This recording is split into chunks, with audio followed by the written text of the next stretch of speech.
Oh, that's a great question because it's like everything has changed. I mean, when you look back in the day, even some of my really old blog posts from like 2006 and 7 or even 8, you know, it was just so different. Like, we didn't take original photography. Like, we would just, if we were writing about a beauty product, we would take the image off Sephora and, you know what I mean? Like, technically you're not supposed to do that, but no brand is ever going to be like, how dare you say good things about my product and use them? You know, like, they liked it because essentially you're promoting their product. Yeah. So I never had any issues, you know, just using the stock images from Sephora, Ulta, wherever it was from, or even the brands directly. And then as time went on, as like fashion bloggers became a bigger thing, the original photography became a thing. And I was hesitant because I was like, oh, like I don't want to have to like pay someone to take these photos. And I finally caved around like, I want to say 2013 or 14 maybe it was 14.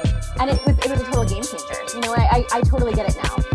Welcome to the Friends in Beauty podcast, a safe space for ambitious beauty industry creatives to have real talk, get real answers, and practical tools to grow their businesses. My name is Aquia Robinson, and I'm a makeup artist, beauty educator, and the creator of Friends in Beauty. I created Friends in Beauty to support like-minded creatives just like you on their quest to connect, network, and build genuine relationships within the beauty community. Join me every week as me and my special guests reveal the keys to success and longevity in the beauty industry, and most importantly, have fun while doing it. You ready? Hey, what's up? It's your best friend in beauty, Aquia Robinson. Welcome back to another episode of the Friends in Beauty podcast. I am so happy to have you here with me, and I hope you're listening to this episode in high spirits and in good health. If you are a friend in beauty, I welcome you to join the Friends in Beauty Facebook community. If you're looking for a community of like-minded, ambitious friends in beauty to virtually connect with, network, and share resources, then click the link down below in the show description to join the community, and I'll be there to welcome you with open arms. Also, follow Friends in Beauty on all social media platforms at Friends in Beauty. We have a good time over there. The content is amazing, if I do say so myself. But every Friday, what I like to do is something called the Friends in Beauty Friday feature, where every Friday I spotlight a different friend in beauty and their accomplishments. So no matter how big or small you think it is, I want to shout you out. I want to send you some good vibes. So all you have to do is use the hashtag FIB Friday feature and tag Friends in Beauty on something that you have accomplished, and I'll share it with the community. Additionally, the Friends in Beauty podcast is available on several platforms. We're on Apple, Spotify, Stitcher, iHeartRadio, Google, YouTube, you name it, we are there. And whatever platform you're listening from right now, I just want to say thank you so much for tuning into the Friends in Beauty podcast. I truly appreciate you. And I would love it even further if you took the time to leave a 5-star rating, a review, a comment, a subscribe, a like, a share, something to let me know how you feel about the Friends in Beauty podcast. Also, join the Friends in Beauty mailing list tribe. What I like to do throughout the week is send out different business resources, tips, motivation, inspiration, all of that good stuff. So if that's something that you're interested in as well, the link for that will be down in the show description. And last but not least, the most important thing is to share the Friends in Beauty podcast with your other friends in beauty, your family, your friends, anybody that you think could benefit from the information that is being shared. Share a way to help me grow the Friends in Beauty community. Now, today on the Friends in Beauty podcast, I welcome Jamie Stone to the Friends in Beauty guest chair. Jamie Stone is a beauty and fashion social media expert turned podcast host. She is the host and producer of A Little Too Much, a podcast about women who some might say are a little too much. Jamie began her career in the PR world and made a pivot to an entrepreneurial lifestyle. After years of working on the PR and marketing side of the beauty industry, Jamie took her insider knowledge and started her blog, honestlyjamie.com, where she uses her background to decipher between which products really work and what's just marketing magic. And she is also known as one of the first beauty bloggers. She is an OG in the game, okay? Honestly, Jamie is daily doses of beauty, lifestyle, fashion, and pop culture with a little sarcasm mixed in. She has contributed to the womenhealthmagazine.com, Today's Show, and so much more. I had such a great time chatting with Jamie. She was so much fun, and wait until you see the little special guest that made a cameo during her interview. But during this interview, Jamie shares how her journey in the beauty industry began, how her background in PR and marketing help her in her business, and she also gives us some tips for beauty pros looking for PR representation. Being one of the first beauty bloggers is something that we talked about as well, and also if there's still a future for blogging. We also talked about creative ways to connect with your audience, her podcast, A Little Too Much, grief advocacy, and so much more. So without further ado, let's go ahead and jump into this interview with Jamie Stone. And if you prefer to see our beautiful faces, then make sure you tune in on YouTube. Enjoy. Welcome to the Friends in Beauty podcast, Jamie. Thank you for having me and for having my cat, Gemma. Gemma is more than welcome. Everybody knows I am the cat lady. If anything is welcome on this podcast, it is a cat, okay? I'm so excited.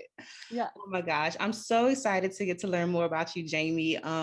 Your business looks amazing. Your background is amazing that I really want to dive into. But before we start, I like to start off with icebreakers just to warm us up and stuff. So first one, just give us 3 random facts about you. Oh, okay. Let's see. I'm originally from New York. I've lived in LA for since 2009. However, I can't do the math on that right now. But yes. Let's see. What else? I am left-handed, and what else? I've had my blog since 2006, which is like kind of a fun fact. Long time ago. Yeah, that's awesome. Yeah. Awesome. If you had to sing karaoke, what song would you pick right now? Oh God, it's been so long because obviously COVID karaoke is not very conducive to that. I feel like right now I'd probably sing Katy Perry Firework just because it's like a fun, lively song. Yeah, so we need that to brighten up our lives. Oh my gosh, I have these things called pod decks that my sister got for me for the holidays. Oh. It has like, these are a would you rather deck, and this one is what the heck. And then they also have decks that kind of help you if you want to think of different topics for your podcast and stuff. Oh, how fun. That's a great idea. Yeah, I love these. So I will ask you a question from whichever one you want. What the heck or would you rather? Oh, I always love a would you rather. Okay. Yeah. And these things are interesting. Sometimes they are. Sometimes I just put them right back in the deck. Like, I'm not going to read that. Okay. Yeah. All right. Yeah. Yeah, pick a good one. This one says, would you rather eat peanut butter and jelly or grilled cheese sandwiches every day?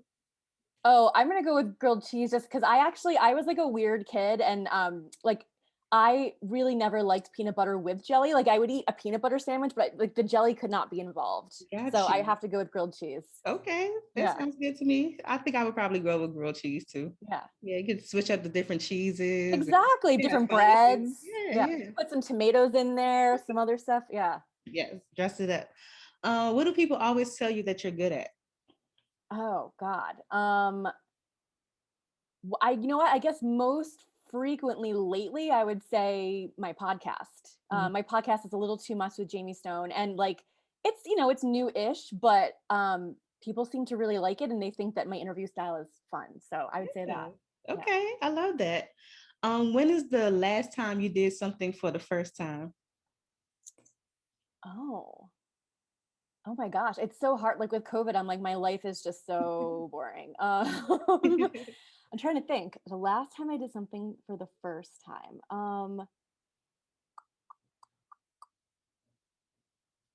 Okay. I would say I started taking tennis lessons before COVID. And so that was like, I guess 2 years ago at this point. So yeah, tennis lessons, which is fun. Okay. Yeah. Awesome. Oh, that's a lot of running for me. It's so much running. Like you don't realize it. Like I think people just realize, or maybe, I don't know, maybe it's just me. Like I always thought like, oh, you stand there and you hit the ball. No, it's so much cardio. You have no idea. It really is. Anything with too much cardio, I'm like, can we play table tennis? No, like exactly. And it's so crazy too, because so the first time you do it, if you're out of shape like I am, like it's gonna be hard to do the running. But usually the first couple of lessons you take, it's not so much running because you're just learning how to actually hit the ball. Yeah. But that also is hard because your muscles are so sore the next day from like, you're doing motions you're not used to doing. So like my arms were sore, my hips were sore from the twisting. Like it was insane. And then once you get that down, then they make you do the running. And like, that is the hard part for me. It's like, I just have no gas in my tank after a certain point. I'm like, I need to stop running. And then they'll be like, okay, you could do something in place, like serves. I'm like, okay, great. I could do that. And then you start discovering all these muscles you didn't know you had. Exactly. So the last one is, if you weren't a beauty expert, podcaster, blogger, what else could you see yourself doing? I oh God. I think as I get older, I have this like fantasy in a weird way where like maybe it'll happen one day, but probably not till I'm much, much older, where I run an animal sanctuary, probably specifically for cats. You know, you got to hire me. I know. You're hired. That is so cool. Yeah, I Oh, think that's something probably like for retirement, maybe I would really like to do. oh my gosh. I would be like the happiest woman on earth to work there. I know. And like, there's so many fun ways to do. I mean, it would have to be in an area like I think, where I live in LA, because to have like indoor outdoor space for the cats where the weather is good so they can kind of have more, places to run around and sit outside and yeah, just like a sanctuary where, they're all going to be adoptable, obviously, but Yeah. they can live there if they're not adoptable. So yeah, that's kind of the dream. I love it. I love it. Thank you so much for sharing with us the Yeah. icebreakers. I feel like I learned a little bit about you, Yeah, those are good questions. But I would love to jump into, who is Jamie Stone? Tell us a little bit about yourself. All right. So originally from New York, like I mentioned, I lived in New York City before moving out to LA in 2009 and always worked in the beauty industry for the most part. Different PR agencies mostly. When I moved out to LA, I started doing more like, well, it was called like media relations back then because the word influencer didn't really exist. It was like bloggers essentially. Okay. So that's sort of like my marketing background kind of started. Doing mostly influencer relations, media relations, still like dabbling in PR and social media. Yeah. And I've always had my blog on the side as well since 2006. So I was like one of the first beauty bloggers. We call ourselves OG beauty Yes. bloggers. And that came about essentially because when I was working in PR at the time in New York, our clients were emailing us, oh, there's these new things called beauty blogs. Like, let's get some of our, our products and our brands like on these blogs. And I, being the media relations person, was just handed this task and nobody really knew what they were doing. It was kind of just like the Wild West, and I'm like, all right, I guess I'll like read these blogs and figure out, what to pitch them and stuff. And when I was doing my research, I was like, you know what, I actually really love these. They're great. Like blogs are fun to read. And I've always loved writing and I love beauty. Like I want my own beauty blog. Yeah. So that's kind of how that came about. But yeah, I've always had it sort of on the side while doing marketing stuff. Awesome. And fast forward to today, I'm full-time like marketing consulting, blogging, and podcasting. So kind of all three together. Wow. So like you're a true entrepreneur. Yes. Always something different. How was that transition? You going from like working in the firm and then having your own business? Yeah, no, it was, what I think I was kind of lucky because mine was really, I guess, spawned by the fact that in 2000, I guess it was like 2013, I want to say, I got laid off from my last like full-time role. And, it was just like couldn't afford to keep me anymore. And it was the second or third time that it happened, like not in a row, but I was just like, you know what? I'm getting to a point where like the teams are getting cut. I'm always like me and like, two other people are always like the first to get cut essentially, because marketing is always, the budget goes first when brands run out of money. And I'm like, I have a lot of relationships and contacts. Like maybe I should just try it and see what happens. And so my transition wasn't like a deep dive because I was more like, oh, I'll do this freelancing thing and I'll keep looking for jobs and see what happens. And nothing full-time ever really came up that really made me want to stop doing the consulting and freelancing. So yeah, it wasn't like one day I was like, I'm done. Like, cause that's a lot harder. That's a lot scarier, I think, especially a lot of my friends are like, I don't know how you did it. I'm like, well, I didn't really have a choice. Like I didn't have a job. So like, I was like, let me work while I'm trying to find another job. And that's a little bit different, but all good. Got you. So being one of the first beauty bloggers back then, how was it when you were first blogging then versus now? Like what has changed in the industry during that time frame? Oh, that's a great question because it's like everything has changed. I mean, when you look back in the day, even some of my really old blog posts from like 2006 and 7 or even 8, it was just so different. Like we didn't take original photography. Like we would just, if we were writing about a beauty product, we would take the image off Sephora and just, you know what I mean? Like technically you're not supposed to do that, but no brand is ever going to be like, how dare you say good things about my product and use them, like they liked it because essentially you're promoting their product. Yeah. So I never had any issues, just using the stock images from Sephora, Ulta, wherever it was from, or even the brands directly.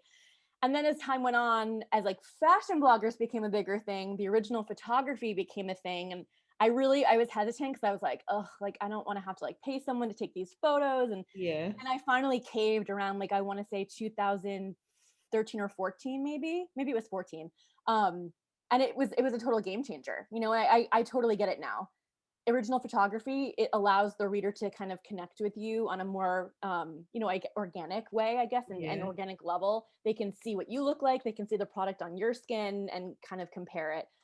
So that's definitely a big change in the beginning. I would say also just the fact that I say this on from both the blogger side and the marketing side. Back in the day, like a brand could just send a blogger products and they would write about it, that Mm-hmm. if they liked it. And Right. Now now you gotta pay them. gotta pay, exactly. And listen, on my blog, it's not all pay for play. Like I almost, I would say, 85-90% of the content is not sponsored. It's just I'm very selective about what I do write about. Mm-hmm. I have to really like it. I test everything. And unfortunately, like I don't have the time to test every single thing that gets sent to me. So Yeah. at the end of the day, like, yeah, if a brand is like, hey, we really want you to feature this product, then they're probably going to have to pay me if they want to kind of like cut the line and, Yeah. and have me try it first. Does that make Yeah. sense? Yeah. Yeah. Definitely. Yeah. Definitely.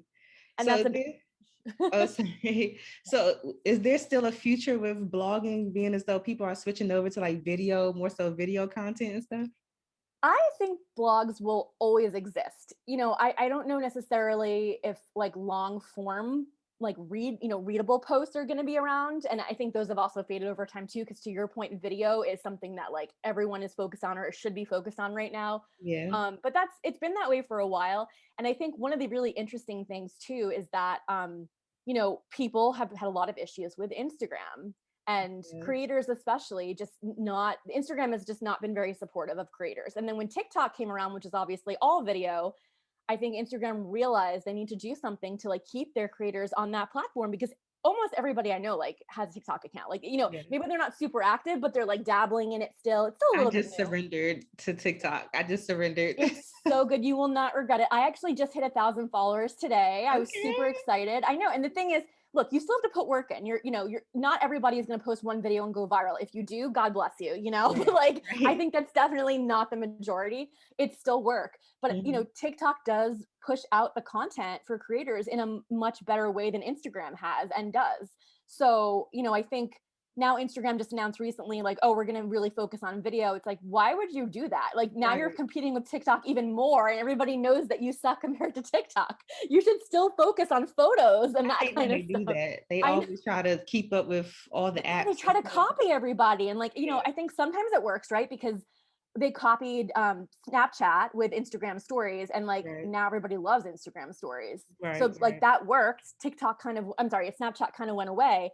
But I feel like my gut is telling me that TikTok is not going to be affected by Instagram at Mhm. all. I don't think so. Because the No. younger generation are on it more so. Yes. So I have a 12-year-old nephew and he like a couple years ago did make an Instagram and I said something. I was like, "Oh, you never posted." He goes, "Oh, Instagram's for old people." Oh, are we old? I know. And I'm like, "What?" He's like, "Everyone's on TikTok and Snapchat and then what's House Party?" That's the other one he likes. Oh, okay. I've And I never was even like, heard of and I that. just out of curiosity, I was like, "What about Facebook?" He goes, "That's for grandmas." And I was like, Definitely. "That's true. I agree with that." Like if Instagram is for old people, then Facebook is definitely for grandmas. Yeah. That is so funny. Yeah. What's your favorite thing about what you do?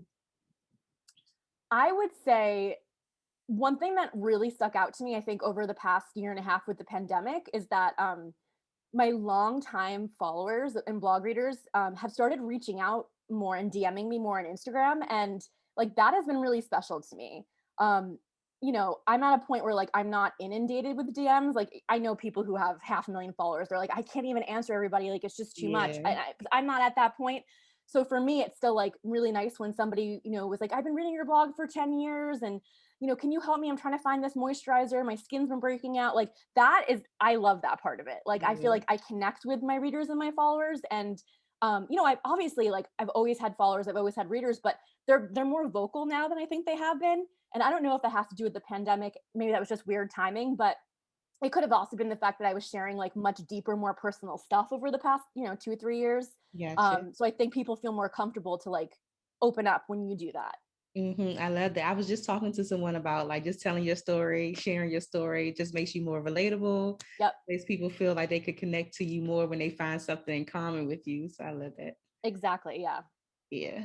How was the pandemic during that time? Did you have a lot of time to like digest all these products and Yeah, I did do a good amount of blogging over the pandemic. I am on like a little bit of a hiatus. I'm restarting again in August. I did take off the last like 2 or 3 months just because I had some like my dad passed away a couple years ago, and I was like dealing with his estate, and it was just complicated and stressed me out, quite honestly. So I was like, for my mental health, what's up, Simone? Like, you have to make sacrifices for your mental health and do what's right for you. And I was like, I know people are going to be disappointed, but I'm doing what's right for me. And, yeah. so I took a little bit of a break. But I would say, you know, over the pandemic, I did enjoy content creation, and I really tried to cater the blog content, especially to pandemic stuff. Like, I did a lot of posts on like how to do your own pedicure, how to, give yourself a spa day at home, how Yeah. to like, cover up gray roots for your hair, like things like that. And the content did really well because people had a lot of time and it was really of interest to them. They're like, holy crap, like how am I supposed to give myself a manicure? And I'm like, here, step by step, here's how to do it. Yeah. I love that. And I was going to ask you, I just had something that slipped my mind, but I know during the pandemic, people were like constantly buying products. I had different clients like that wanted to do makeup lessons because they had bought so much stuff over the pandemic that they did not know how to use. Yeah. It was crazy. I had a serious question for you just now, and it slipped my mind. Oh, You was were it about saying when I said mental health, like taking a break for mental health? mental health, but you were talking about something else. Oh my gosh, it's gonna come back to Okay, me. come on. I hate when that happens. Me being old and everything. We are on Instagram, we're old. So. Right, right. How does your PR background help you in your business now? Yeah, no, I think it helps me a lot. And that's a great question because I think people outside of the world might not really think that, but it does because when brands pitch me or approach me for sponsored content, I know both sides of it. So I'll say like, okay, I know why you're asking for X, Y, and Z, but here's how we make it make sense for me too, like finding compromises and stuff. Yeah. And I think just in terms of like also having contacts in beauty, my PR background helped me a lot too because I know so many people from New York to LA and just all over the place. Yeah. Is it possible for people in the beauty industry to represent themselves as PR? Do they need like a little bit of a background, or would you suggest them just like getting somebody to do it for them? And then I get asked that question a lot, and I always feel a little bit guilty for the answer because I know that PR is expensive and I know that not every startup brand can afford it. But if you can afford it, even somebody just like temporary part-time, if you can find someone just maybe even retroactively to do stuff for you, Yeah. I think it's really beneficial because there is a format and a way that things are done in the industry. And Mm. I get pitched by founders in the most inappropriate ways, like on LinkedIn, over DM. Like DM is fine if you have a quick question, but like don't send me your pitch over DM. My email is very clearly in my Instagram bio. Like there's a little button you can click that says email. It's like little things like that. A lot of brands that don't have PR will also, reach out and be like, hey, we'd love to send you a lipstick in exchange for 3 Instagram posts and 3 Instagram. It's like, honey, no. Not the way it works. That's not how that works. No. So I think if it's something that you could feasibly do, even like on a small scale, I think there is a lot of benefits to it if you really want to get your name out there. Yeah. And I guess the role of a PR, would it differ based off of what the brand is looking to accomplish? Because do like some PR get you like publications, some get your products in front of people, or is it like the roles kind of Well, no, interchange? yeah, I mean, I would say generally speaking, PR is probably the same, but like if you had something specific in mind, they usually adapt their PR strategy to that. Like, yeah, I've had that situation too, where someone's like, oh, we don't really care about magazines. We only want to be in like websites, like things like that. Got you. And I remember what I was going to ask you now. So you Oh mentioned yeah. during the pandemic, you focused your content mainly towards pandemic relatable subjects. So how do you stay updated on like what trends are like going on at the moment for your content? Because I feel like I'm always late when it's like I'm always late to the game to realize something is going on. Like today, for example, is National Lipstick Day. And I'm Oh like, I just found out today. But whereas if I had known ahead of time, I could have maybe planned out some content and, things like that. How do you stay Well, updated on what's hot? first of all, don't feel guilty because I think those national days are very played out. And like, Okay. anybody, like, they're fun. And I think they made a lot of sense like 4 or 5 years ago. Like every brand was doing that, every person was doing them. Now, like with my social clients, I usually only recommend them doing them if the national day is like extremely relevant to that. So if you have a lipstick brand, sure. Right. But like if it's like Margarita Day and you have a cat food brand, like let's not do that, you know? Right. So, I love that. yeah, don't feel bad about that. But generally how I figure out what's going, I just read a lot. I've taken a lot of content from publications, print magazines, online magazines, other influencers, even just, following like celebrities, things like that. I take in a lot of stuff. And Yeah. I think also like, I used to be very focused on trend stuff to try to get the SEO and all of that happening. But I noticed that when I started focusing, I mean, COVID being the exception, of course, when I started Yeah. focusing more on things that I just genuinely liked, even if it wasn't something relevant, that content usually performs the best. I love that. I love that. Because Yeah. a lot of people are really having challenges with content creation these days. And I was just talking to another guest the other day, and we were talking about how basically everything that you do on a daily basis is content, like from you Yeah. making your breakfast and, within reason of the things that you want to share. But a lot of people will have a hard time just thinking about creative ways to create content and everything. No, I know. And listen, during COVID, it was challenging. And I think, like I said, COVID was the exception because, I wasn't trying to like take advantage of the situation, but I was trying to provide content that I thought my followers and blog readers would find relevant because we were all in this like completely weird situation that none of us knew what we were doing. Yes. So like that was a little bit different. But, another example would be actually like, I want to say maybe at the end of lockdown, I was like, what would be fun? Like, all these celebrities have all these different wine brands. Like maybe I'll do a blog post and like I'll buy like 5 or 6 bottles of celebrity wine and just like taste test them all. Like that wasn't because of a trend. That was just like me being a I want to drunk. try. Yeah, I want to try them. Exactly. So and like it did. People were like fat. They're like, oh my god, I didn't know so and so had one. Mary J. Blige has a wine. I'm like, yes, it wasn't like my number one. It wasn't bad, but Yeah. there were better ones. Being honest, love Mary J. Sorry, but that. Yeah. Making it fit with your lifestyle so it doesn't feel like it's forced, Exactly. Yeah. I mean, another good example, even just from Instagram stories, was a couple nights ago. So I got dumped recently. And, I'm like, it's fine. It's fine. We were not meant to be, but like, it sucks, because like I haven't dated anybody in so long. Oh my gosh. But I was like, swiping on the apps, and then I was on TikTok, and someone on TikTok was like, I just paid $10 for like some special Tinder version where you can choose your location even if you're not there. So she went to the Olympic Village and she was swiping through all the Olympians. And I was like, I want to do that. So I went on Tinder. I never even had Tinder. I downloaded Tinder. I paid $10. I put up 2 photos. I'm like, this is like minimal effort. I have like nothing in my room. That is so funny. I changed my location to Tokyo, like the Olympic Village.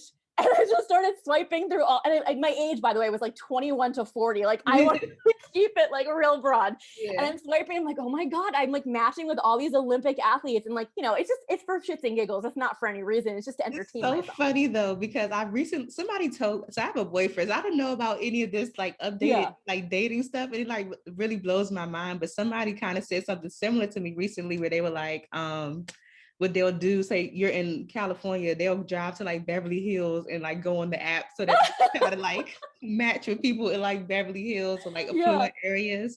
But Tinder has made it easy where you could just pay a premium and change your location. $10. You have to go there. No. I love it. I love all the tricks.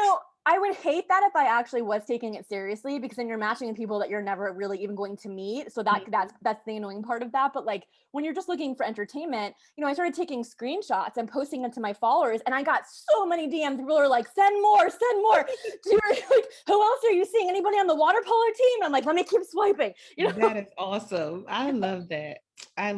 So I would love to know like when you started podcasting, because I'm enjoying my process. I've been doing it like a little over a year now. I started during the pandemic, but when did you start podcasting? And I would love to learn more about A Little Too Much.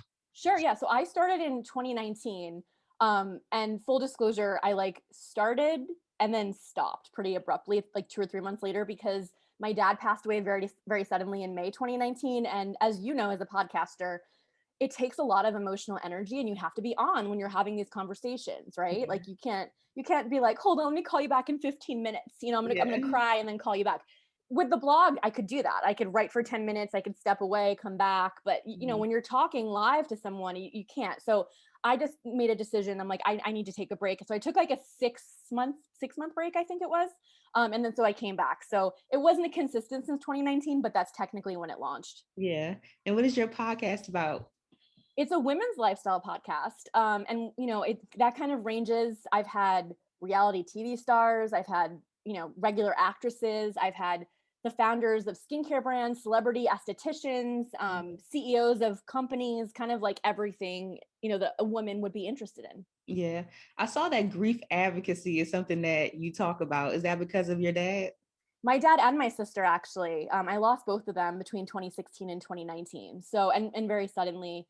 So yeah, I mean, I think when you lose your only sibling to a drug overdose, she overdosed on opioids, which, as you probably know, is a huge problem in this country.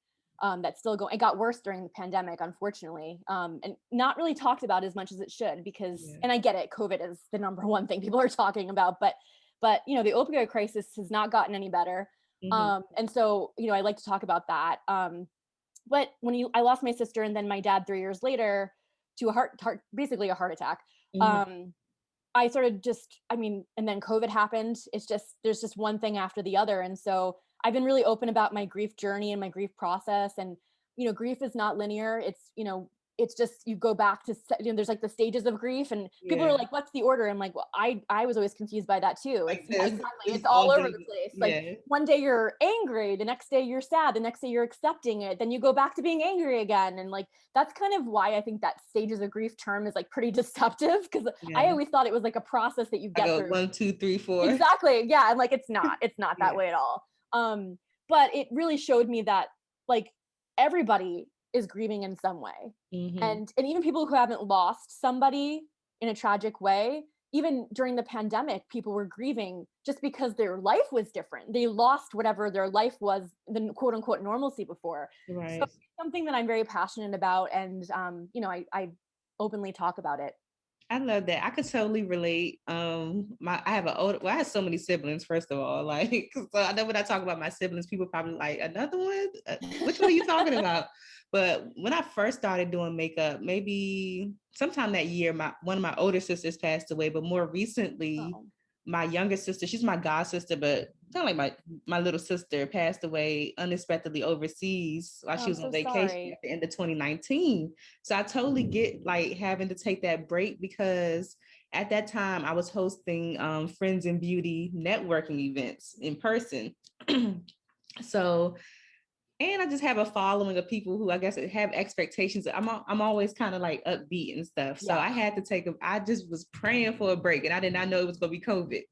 I was praying to take a break because it's always hard for me to step away, and I wasn't feeling inspired. I'm like, how am I supposed to inspire people? And I'm sad, so I had to like kind of step away from posting for a little bit and everything until I was like ready to, jump back out there. But I totally get it, because of course death is not convenient. It just pops in whenever. But I love that you're open to like talk about. I did a podcast episode on it too that kind of helped me to like kind of talk through my feelings and everything about it.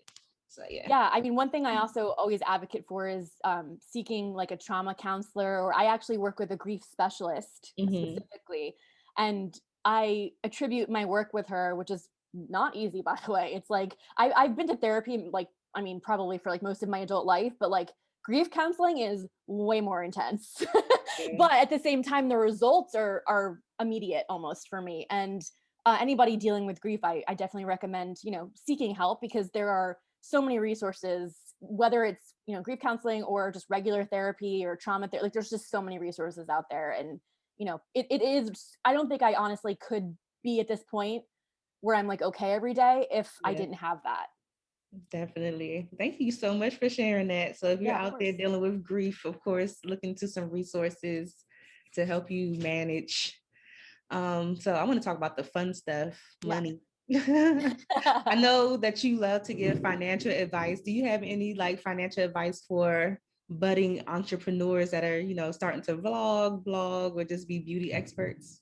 Okay, well, first I want to caveat that by saying I am nowhere near a financial expert, so don't sue me. But like, no, I mean, I'm a 38-year-old and I've been through various phases. Like, at one point I was in debt like $30,000. Like, just like, like there have been things that have happened, and I've luckily gotten my way out of all of it.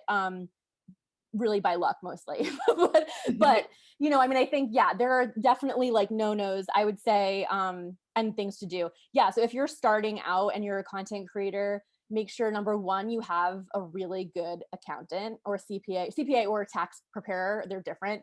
I was told that people who just getting their taxes done don't really need a CPA specifically, but just make sure you have somebody good who knows how to work with freelancers, independent contractors, technically is the name. Yeah. Because that is key. You need to make sure you're getting all your deductions.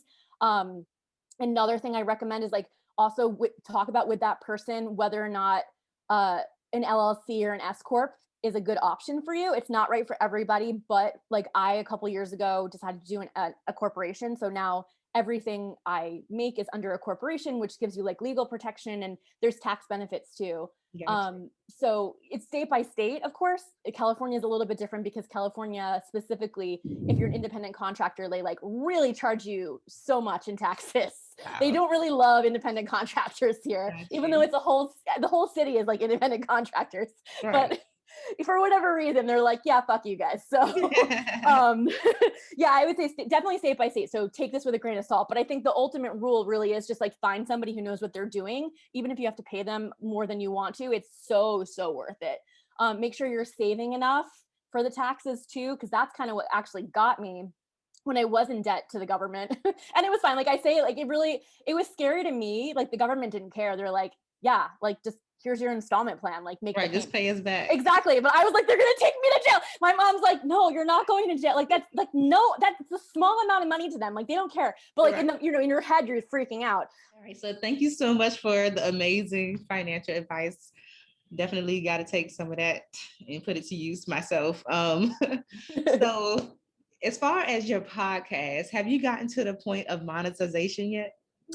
No, well, I think technically, like I use Libsyn, I think you need, I want to say it's like 20,000 unique, downloads per episode. And I'm like, I'm not near there. Mm-hmm. But I have been thinking about maybe potentially pitching it to brands like as a package deal with like maybe my Instagram or my blog. But yeah, I'm not at that point yet. Gotcha. Do you have a team of people that work with you? No, it's just me. I do have somebody who helps me edit the episodes because I don't know if you do the editing, but like I'm like, I can't do this. It's just too time consuming. I don't feel bad. Like you're a one-man show too, aside from your editor. Yeah. I'm working on getting somebody. I do everything myself right now. So record, edit, even the YouTube stuff that I do. If you need a guy to help you with the editing, I have a great one. Let me know. Okay, yeah. Definitely. Because I know when it comes to like growing your business and stuff, people always talk about getting teams and everything like that. But I guess your main thing is social media too. Your social media looks so good. Oh, thank you. Do you have any tips for like how to flourish on social media? It's so hard. And we were talking about it earlier. I think the trends change so much too. And I think at the end of the day, authenticity is always key, and just creating content that's valuable. It kind of depends what your goals are. Like some people just want like a beautiful Instagram feed full of like beautiful photos, and that works for them, and that's great. I think for me, it was more like I wanted to show parts of my life in a relatable way, and also share like beauty tips and my beauty knowledge and all of that. So I kind of hybrid those two. And then there's always some cat photos mixed into there too, because I have my babies, Gemma and Gia. I love that. Do you have any favorite brands that you have tried over the years that just are like staples that you would never get rid of unless they just go out of business? Oh God, yes. And I don't like to play favorites, but then sometimes you just have to. Sunday Riley skincare is definitely like, Good Jeans. It's Good Jeans is so good. And by the way, it's on sale right now for the Nordstrom anniversary sale. So you should pick it up if you haven't tried it, or if you need a restock. It's so good. I also love their Luna Night Oil. It's like one of my favorites. Mm-hmm. What else? I love Kate Somerville skincare products are really good too. I'm very loyal to them. Um, Lord Jones, I love their CBD lotions and Ooh. potions. Yeah, they're really, really good. High quality and just wonderful, wonderful formulations. Um, Makeup wise, I love Lancome, definitely. Yeah, I Okay. love their mascaras. I like Too Faced Better Than Sex mascara is really good too. Uh-huh. Yeah, there's just like a bunch, and I'm trying to do more. So I created a GIF on my Instagram stories. Like if you type in Jamie Stone one word under when you're searching for GIFs, I have all these like little GIFs that you can use. I mean, they're mostly for me because I'm like, why would somebody want like me, like like a That's GIF of me? cute. But I have one I call it like my honestly incredible beauty pick. So I made like a little beauty award seal that I've been using. I used it yesterday actually. Uh-huh. Just like I'm gonna put it with products that I talk about constantly. I'm like, if I talk about this product all the time, like obviously it's really good. So you get the award, you get the seal. I like that. How do you go about making your own gift? Oh, that was a process. Like, believe me. So I had reached out to a few people who I thought like had cute style, and a lot of them just had really long waiting lists, or I wasn't like thrilled with their designs. It was kind of like one or the other. And then I came across this woman. Oh my God. I'm blanking. Wait, I'm gonna pull it up right now. I'm like, what? I'm blanking on her name right now. It's like paper. Chic on Paper. That's her Instagram. And she is lovely. She's a delight to work with. Her prices are pricey. I mean, it was not cheap, but she creates everything custom, like their little sketches, and she has packages. And I think I did 10. I forget how much it was. It was a few $100s. And then she Mhm. uploads them too so that you can use them on through Giphy and all of that. And it was just a really fun project that I did over COVID. I'm like, I always wanted my own gifts, so it just worked out. I love that. I could see how people can get really creative with that. Oh yeah, it was a process. I'm like, now I want one of me holding a sign that says "Use your voice." Like so Mm, many ideas. I love that. I love that. What does self-care look like for you since you dabble in so many things and the grief and like how do you take time for yourself just to like unwind and like stay centered? Yeah, I think a couple different ways. I'm really into television. Like I just love TV. And so at night when I like lay on the couch and just like zone out and watch TV, like I consider that self-care because it's just important for me to just like I just love watching TV. I always have. Mhm. So there's that. I think also just like taking care of my physical self. I'm not huge at working out. I really don't like it, but like occasionally playing tennis or walking on my treadmill or taking a walk, doing something light. And that even goes for like getting my hair done or my nails done. Like the stuff like that just makes me feel better. So I consider that self care. Mhm. And then, I mean, lastly, I would say spending time with my friends because I think one thing that COVID showed me is like I can survive by myself totally alone. Like, because I live Yeah. alone, I quarantined alone, just me and the two cats, and I survived. Some might say thrive. I don't know about that. Like I definitely got accustomed to it after some time. It took some adjusting, but I was okay. Now, then when I started seeing my friends again, outside socially distanced, I realized, oh, I also thrive in that environment. And that's important self-care for me too, to like spend time with people that I care about. And I think a lot of us, including myself, forgot about that during Yeah, COVID. definitely. People got so used to being by themselves and some people couldn't handle it. No. I totally get it because I like being around people too, but I also like being by myself. It's kind of Yeah. weird. Like, I No, don't, I'm the same way. Yeah, like there's introverted extroverts, like yeah. that's what I consider myself. I think I even took a test that said that once. Like I do enjoy being around people, but I also do need alone time. Like I can't always be around people. I can imagine you just like huddled up all these beauty products. It looks pretty crazy in here. I'm not gonna lie. It's starting to get bad again, and I'm like, I have to keep because my mom came to take care of me when I had a rib injury a few weeks ago. I Okay. I got a sinus infection. The cough got so bad that I bruised my ribs. Wow. Yes, I had to go to the ER. Like it was a whole thing. It was not COVID. Obviously, they tested me, but like I was really sick.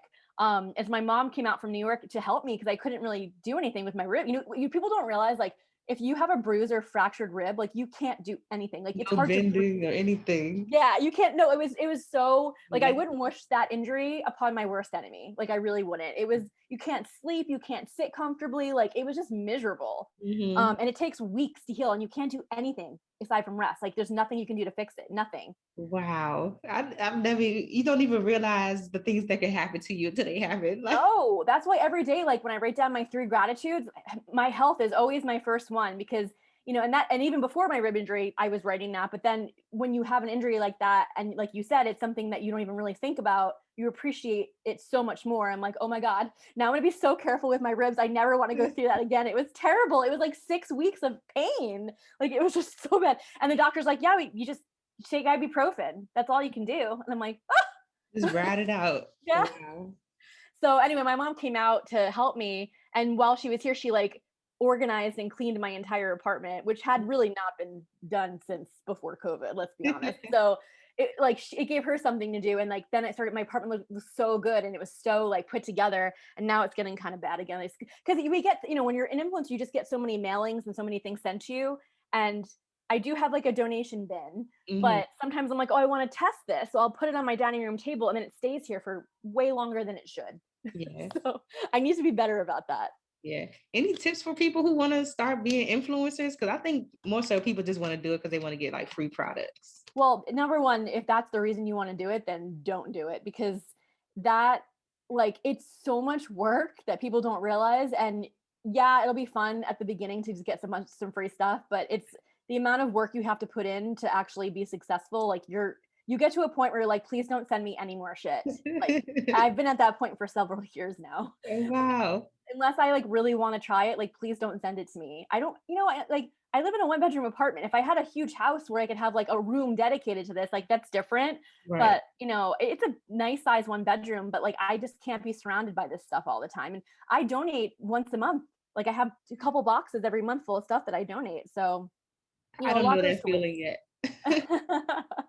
Yeah, I mean, I think my tip would be only do it if you really want to, like you love creating content. If that's really needs to be your reason. It should not be to get free stuff or to make money, because also you probably won't get free stuff or make money for a substantial amount of time. Got you. So I'm imagining like over the years of you getting so many products, you're able to kind of tell when some of the stuff is the same and something is like innovative. Have you come across that a lot? Oh my God, yes. Like, and you hit the nail on the head with that. I think when you've been doing it as long as I have, especially with my marketing and PR background, you can kind of sniff out like what the BS launch is. You're like, I don't know, like, what is the point of this moisturizer? Like, it's, you know, and innovation is, you know, I think in our world very much appreciated when there's something that is just different and new. And I mean, one example recently is my friend Allison owns a brand called Mara Beauty, and they're known for their skincare and they've done quite well. And she just launched an SPF for the face that's a serum, and it's quote unquote clean, which means there's like, you know, certain chemicals that they're not using and whatnot. And it's so good. Like I bought it because I like, you know, I don't like to ask her for stuff. And I'm just like, I'm just going to buy it because I know it's going to be good. And I was like, this is new, right? Like you don't really see face sunscreens that are in serum form very often. Right. The texture, it like melts into your skin. There's no white cast, because a lot of times too with like the clean natural formulas that are, you know, physical sunscreens, usually zinc based, they even on my white skin, like I look like a ghost. So most people can't really use them, and there's no white cast on this at all. And like it's been getting so much press, people saying the exact same thing. They're like, this is like, how did nobody think of this before? Like, why are there no serums, sunscreens for the face? Yeah. Yeah. Because people ask me all the time, being a makeup artist, they're like, would you ever come out with a beauty product? And I'm like, I feel like it's so much of the same stuff that if I did do something, I would want it to be like innovative in a way where it's a little bit different. Yeah, makeup is tough because it's like you can only do so much to a lipstick or an eyeshadow, right? Like maybe you can add some ingredients that help out the skin in some way. But yeah, I think makeup is much harder to have innovation. Yeah, yeah. Oh, this has been such a great chat. Yes, I thank you love for this. having me. Definitely. So what are you working on, like your legacy to be? I always talk to people about their legacy. Like when this is all said and done, what do you want people to say about Jamie? Oh, wow. You have so many good questions. I think at the end of the day, I hope people just say she was a good person who genuinely cared about people, and she tried, you know, she did the best she could. Nobody's perfect. We all make mistakes, myself included, of course. And like everybody's just trying to do their best. And that's what I try to do every single day. So I hope people see that. Yes, I love that. What's next for you? Anything coming up? I am working on a book proposal. Actually, I had an agent who ghosted me. That's a whole other story. Ghosting is rude. Anybody listening who's a professional, don't ghost people. Of course, there's always going to be emails that maybe you forget, but when somebody follows up with you, don't ghost them. It will always come back to bite you in the butt too. You're shaking your head. Yes, right? Mm-hmm. Yeah. I have an unofficial shit list. It's not written down, but it's in my brain and it's always been there. And like, there's people from like middle school that are still on that shit list. But it's growing by the day. And currently, I would say the people who are like most recently have been added to the shit list are ghosters, like professional ghosters. That's Just crazy. don't do it. It takes 2 seconds to send a polite no thank you, a polite this isn't for me. So that's that. I'll get off my soapbox with that. But anyway, I got ghosted, got a new agent finally, and she's amazing. So like, I do think things happen for a reason. And hopefully we can sell it. Fingers crossed. Everybody send good vibes and energy to me. That's awesome. I look forward to seeing it. I know it's going to happen. Oh, thank you. Definitely. So thank you so much for sharing with us. I really appreciate your time. Yeah. Before you go, I have to ask you the Friends in Beauty rapid fire questions. Yes. So whatever comes to your mind first, just spit it out. First one is, what are the top 3 keys to your success so far? Top 3 keys. Being honest, always. I think that's just a life lesson. Being persistent / hardworking, and being kind. I think that's underrated in business. You just need to be easy to work with. Be nice. It's simple, but it's true. It works. Absolutely. How do you measure your success? Oh God, that's a hard one because, I think I have a little bit of imposter syndrome. That's what I've been told by my grief counselor. So it's hard. People probably look at me from the outside and think I'm super successful, and I know in a lot of ways I am, but I'm never where I want to be, and that's just part of my constant growth journey and evolution. But I think I measure success by just simply making small achievements and reaching small goals that I set for myself. I love that. And the imposter syndrome is real. I have an episode about that too. Oh, I gotta listen to that one. Yeah. We all go through it. What's the best advice you've ever received? It changes based on like what's going on in my life, but I think most recently I would say there was a quote, and I don't remember, I'm sorry who said it, but it's pretty famous. I've seen it online a million times. Somebody said, if it doesn't matter 5 years from now, don't give it 5 minutes of your attention. Because I think I'm a little bit of a dweller and I have a hard time letting go of stuff. And, I think it's hard. I'm talking about personal and professional. There are things that just stick with me that still bother me. And so I've tried to use that kind of measurement tool of like, okay, 5 years from now, like when I'm in my 40s and have a kid, and like, am I going to really give a shit about this? And most of the time the answer is no. Right. I love that. I've heard that before too. And I use that on people sometime when I'm giving them advice. Yep. Easier said than done though. It is easier said than done. You have to practice it. You're in the heat of the moment. Yeah, exactly. So there is a blogger out there somewhere that is just ready to like throw in the towel and give up. They've been blogging for years and they're not seeing anything come to fruition from it, I guess. Like, what advice would you give to them if they're just ready to give up? I would probably say maybe take a break first before you completely quit, unless there's a real reason, unless you're like, this isn't good for my mental health. I have something with my family going on that needs my attention. Like, those are legitimate reasons. If you're just like, I'm over this, I would say maybe take a month or 2 off and just see how you feel after that. Because I think a lot of times with content creation, it could simply just be like, you just are not feeling very creative in that moment. And that's happened to me many times over the years. So yeah, take a step back and just reevaluate. And after a month or 2, if you still feel that way, then I think it's okay to quit. I am not somebody who shames quitters. I mean, Simone Biles, like, I know that's like very topical right now. Like, I'm like, good for her. Like, you don't owe anybody anything. Right. She doesn't, and none of us do. And if you're doing something because you feel like you have to, that isn't making you happy. And I'm not talking like, of course there's exceptions, right? Like, everybody has to work so that they can pay their bills. That's different. But if you're doing something creative, that's a hobby, like, you don't need to do that if it doesn't make you happy. Right. I love that. Because there is a lot of shame with people that quit, but if it's not for you, it's not for you. Yeah. Okay. Life is too short. I think that's also a generational thing too. Like, our parents' generation were not quitters. Like, they would just, they'll stay at a job for like 40 years that just like made them freaking miserable. And like our generation, yes. And like our generation's like, we're just not like that. Like we all like grew up like, and then we wanted to invent apps and become millionaires, which is We like, want to okay. be happy, okay? Yeah, Our happiness leads more than money. and honestly, the older I get, it does. And It of course, you know, you do need to make enough money to pay your bills and to live. But at the end of the day, like I am much happier making what I do now versus like maybe staying in that corporate path and making more money. Like I don't have any regrets about that. Yeah, I love that. What's a resource that has helped you in your business that you can share with the Friends in Beauty community? I would say Canva is probably my number one. I mean, it's, yeah, you like Canva too. Yeah. Okay. It's like not even a secret anymore, but it was like when I found out about it. Yeah, Canva, like if you can't afford to hire a graphic designer, it's just so that's how I make all my my podcast graphics in Canva. Like I had a designer just like create a template for me and then I just like pop stuff in. It's so easy.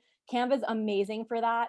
It's like Photoshop for dummies, essentially, I call it. Also, I would say, like, weirdly, as much as I don't like Facebook on a personal level, there are a lot of really good professional Facebook groups. Okay. And so whatever your field is, just check out some of the groups. Like I actually met my new book agent from one of those Facebook groups, which is so unexpected. And like I was telling my friend Janine, I'm like, I feel like a loser posting on here that I'm looking for a new agent. And she was like, why do you feel like a loser? Like, this is what the group is for. Like, yeah, they're in there. Yeah. She's like, you don't have to say that you got ghosted. I'm like, that's true. I ended up telling my agent after the fact that I did get ghosted because I wanted to be honest about it with her.